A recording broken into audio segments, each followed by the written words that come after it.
नमस्कार। आज हम बताएंगे कि ट्रेन पटरी पे जब टर्न लेती है तो सेंट्रीफ्यूगल फोर्स की मदद लेती है।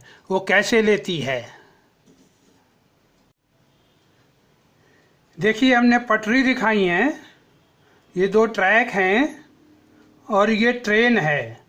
ट्रेन की ये एक्सिल है और ये दोनों पहिए हैं। ये दोनों पहिए इस बीच वाली एक्सिल से जुड़े होते हैं और दोनों पहिए बराबर साइज के होते हैं। तो जब ट्रेन ऐसे चलेगी, ये ऐसे चलेगी, तो आप देखिए जो बाहर वाली पटरी है वो लंबी है और जो अंदर वाली पटरी है वो छोटी है।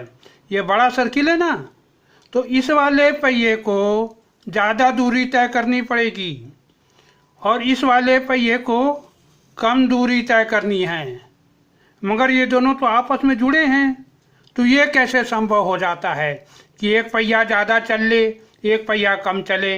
नहीं तो ट्रेन ठीक से नहीं मुड़ेगी। ये हम आपको बताएंगे। अब ट्रेन का घूमना पटरी पर तीन चीज़ों पे डिपेंड करता है। एक है कोन शेप, ये हमने कोन शेप दिखाया है। आप सबने आइसक्रीम जरूर खाई होगी किसी कोन में, वही कोन होता है। दूसरा है व्हील ट्रेवल डिस्टेंस। मान लीजिए दो व्हील हैं, पहिए, एक छोटा है एक बड़ा है और ये दोनों चल रहे हैं। तो एक चक्कर चलने में तो छोटा पहिया है वो इतनी दूर चलेगा, तो ये बड़ा वाला पहिया एक चक्कर में ज़्यादा दूर चल लेगा। तो व्हील जितना बड़ा होगा एक राउंड में उतना ज़्यादा चलेगा। तीसरा है सेंट्रीफ्यूगल फोर्स।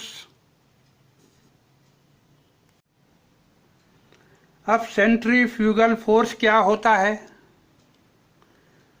मान लीजिए कोई चीज़ है वो सर्किल में चल रही है, तो जब कोई चीज़ सर्किल में चलती है तो उसके ऊपर एक बाहर की दिशा में एक फोर्स लगता है, Fc, जिसको बोलते हैं सेंट्रीफ्यूगल फोर्स, और इसकी वैल्यू होती है mv²/r, जहाँ पे m क्या है? इस चीज़ का मास है, v इसकी वेलोसिटी है और r इस सर्किल का रेडियस है। अब ये जरूरी नहीं कि ये चीज़ सर्किल में चले तभी बाहर की ओर सेंट्रीफ्यूगल फोर्स लगेगा। मान लीजिए कोई चीज़ टर्न हो रही है तो ये भी सर्किल की तरह काम करता है। अगर कोई चीज़ ऐसे जा रही है, लेफ्ट मुड़ रही है, तो राइट साइड में इसमें सेंट्रीफ्यूगल फोर्स लगने लगता है, जिसको Fc भी कहते हैं। अभी हमने आपको तीन चीज़ें बताई: कोन शेप, छोटी और बड़ी व्हील का ट्रेवल डिस्टेंस और सेंट्रीफ्यूगल फोर्स। अब इन दोनों का उपयोग करके हम देखेंगे ट्रेन कैसे मुड़ती है। मान लीजिए पटरी है, दो पटरी हैं, इनमें ट्रेन जा रही है इस साइड से।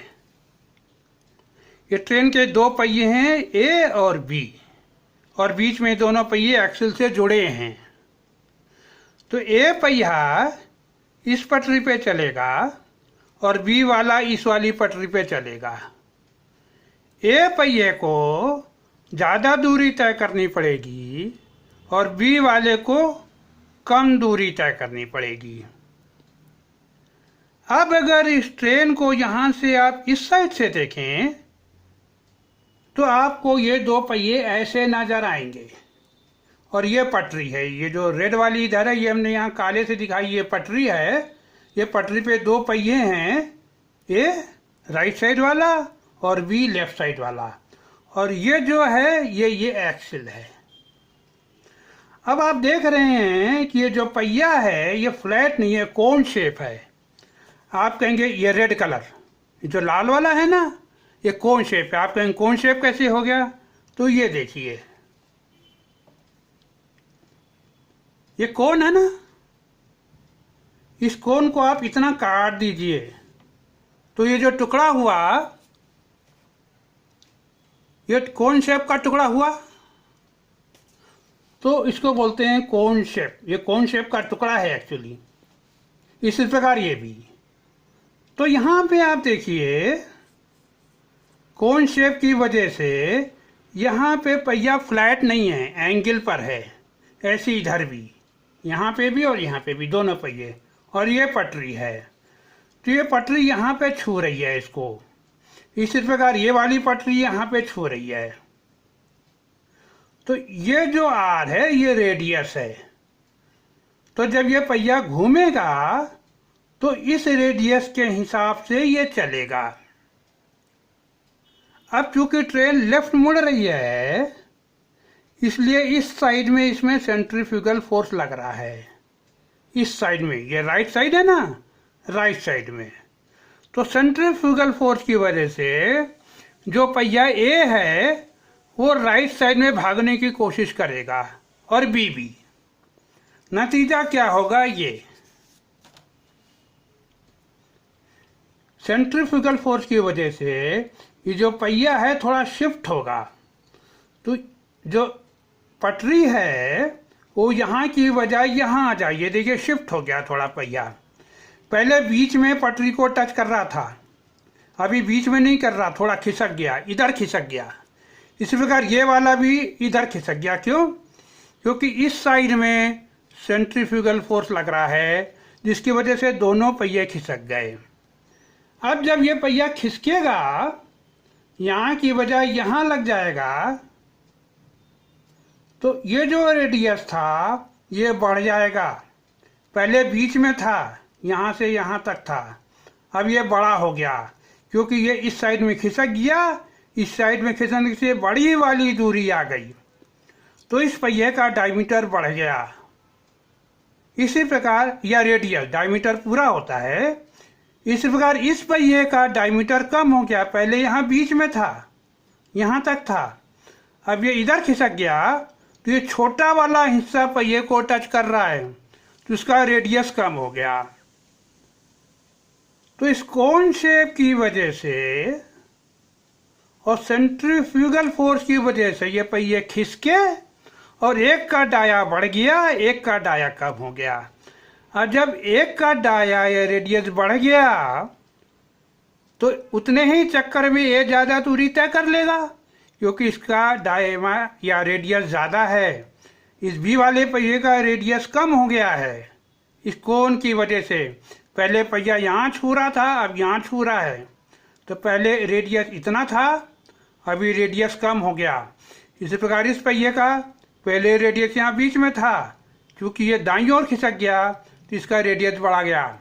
तो ये पहिया थोड़ा सा बड़ा हो गया, ये पहिया थोड़ा सा छोटा हो गया, centrifugal force on cone shape की वजह से।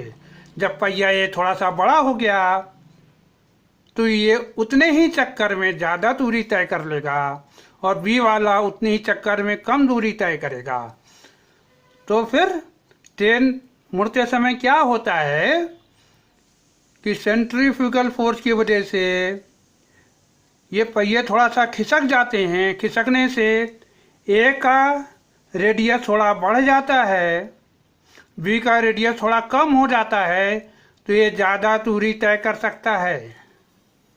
अगर सेंट्रीफ्यूगल फोर्स नहीं होता तो ये खिसकता नहीं, तब मुश्किल होती ट्रेन घूमने में। अब जब ये ट्रेन मुड़ जाएगी पूरी, तो फिर सीधे चलने लगेगी, तो सेंट्रीफ्यूगल फोर्स ख़त्म हो जाएगा।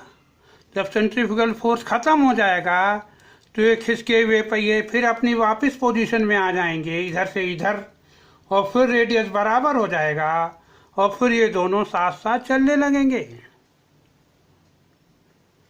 आज यहीं समाप्त करते हैं।